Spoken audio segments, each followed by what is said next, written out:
Now, I was just thinking of other things we could talk about in a genial fashion on a Sunday morning, and I wondered about equality and the thought that we can't have equality because so many of us have IQs of below 80, and that's bad for the species. I just wondered if you would share Boris Johnson's language about this or not.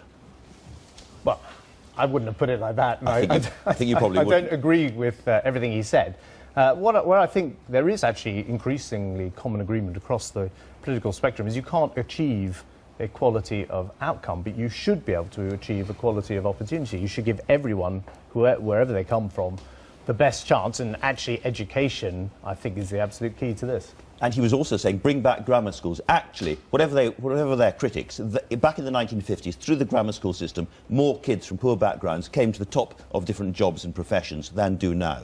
He had a bit of a point, didn't he, Ed? I think it was more back to the 80s than back to the 50s. Even Margaret Thatcher didn't bring back the grammar schools. But that idea, greed is good, and the poor are poor because they're stupid, I think that's a pretty outdated set of views. I'm afraid there's rather too much of those attitudes around these days in the...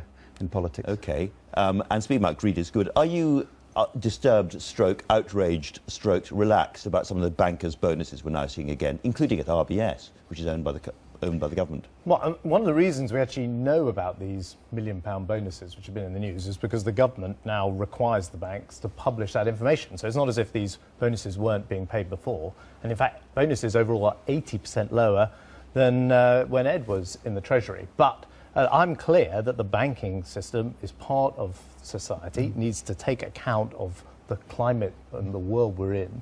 And, you know, that is something... A bit early for the return of Gordon geckos everywhere, perhaps. Well, look, of course we want a successful banking system. And by the way, there are many hundreds of thousands of people working in Leeds and Manchester and Bristol and Cardiff. You know, it's a really important industry for the UK.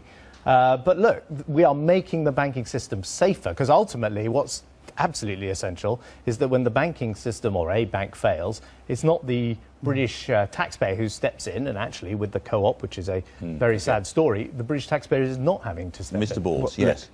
Different banks for the future, tougher regulation, which in the case of the co-op wasn't tough enough in the last couple of years. But also, look, why don't we repeat the bank bonus tax? These bonuses are huge. Use the money to get young people back to work, make our country fairer and stronger for the future. George is against this bank bonus tax. I don't know why. And no more Crystal Methodists while we're at it. Well, not something I've ever done. No, I'm sure that's true. Thank you both very much indeed.